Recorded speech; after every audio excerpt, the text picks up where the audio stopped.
भारतीय इतिहास में सबसे चर्चित और भयानक युद्धों में से एक कलिंग का युद्ध मौर्य साम्राज्य के राजा सम्राट अशोक और कलिंग के बीच में लड़ा गया था, जो कि आज ओडिशा नाम से जाना जाता है।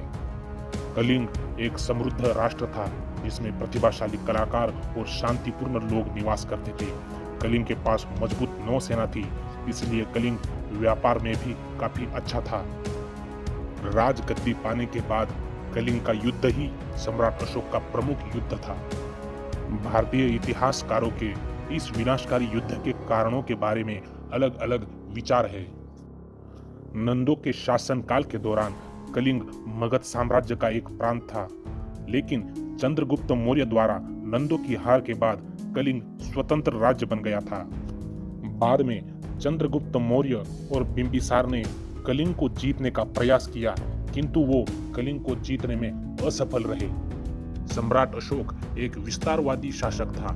वो अपनी राज्य की सीमा बढ़ाना चाहता था और अपने बाप दादा का अधूरा काम पूरा करना चाहता था। कलिंग अपनी सैन्य शक्ति, व्यापार और समृद्धि के लिए काफी प्रसिद्ध था और सामरिक दृष्टि से भी काफी महत्वपूर्ण था।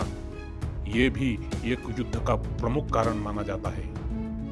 अशोक ने उसके शासनकाल के 12वें वर्ष में कलिंग के शासक को संदेश भेजा, जिसमें अनुरोध किया गया कि उसका साम्राज्य मौर्यों को सौंप दिया जाए।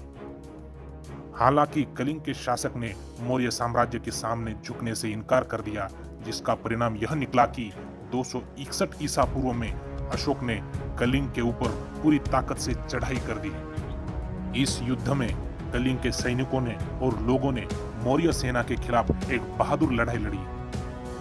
देखते ही देखते एक समृद्ध कलिंग युद्ध के मैदान में बदल गया। कलिंग के शासक कलिंग राज ने अपनी वीरता दिखाई, लेकिन अशोक की विशाल सेना ने कलिंग की सेना को पछाड़ दिया। ऐसा कहा जाता है कि कलिंग विजय के करीब था, लेकिन आखिरकार अशोक ने उन्हें परास्त कर दिया। इतिहास के इस भयावह युद्ध में अशोक की तो जीत हुई, पर बड़े पैमाने पर जान माल का नुकसान भी हुआ। इस युद्ध में 1 लाख से ज्यादा सैनिक मारे गए और 1.5 लाख सैनिकों को बंधक बना लिया गया। इनमें से भी कई सैनिकों की बाद में मृत्यु हो गई। अशोक ने कलिंग को अपना 5वां प्रांत बना लिया। कलिंग का युद्ध दुनिया का एकमात्र युद्ध था जहां विजेता ने अपनी तलवार छोड़ दी और कभी युद्ध ना करने का फैसला किया। कलिंग का युद्ध सम्राट अशोक का अंतिम युद्ध साबित हुआ।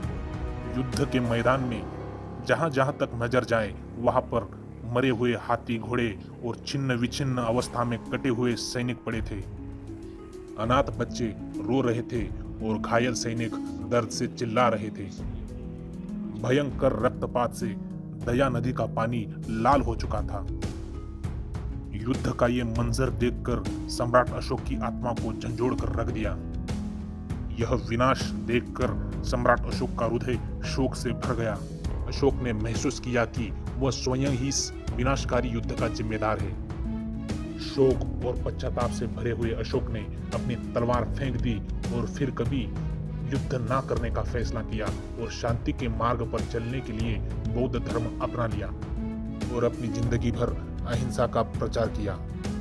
युद्ध के बाद में महान सम्राट अशोक ने 40 वर्षों तक सद्भाव, मानवता, प्रेम, अहिंसा और समृद्धि के माध्यम से मौर्य साम्राज्य का नेतृत्व किया।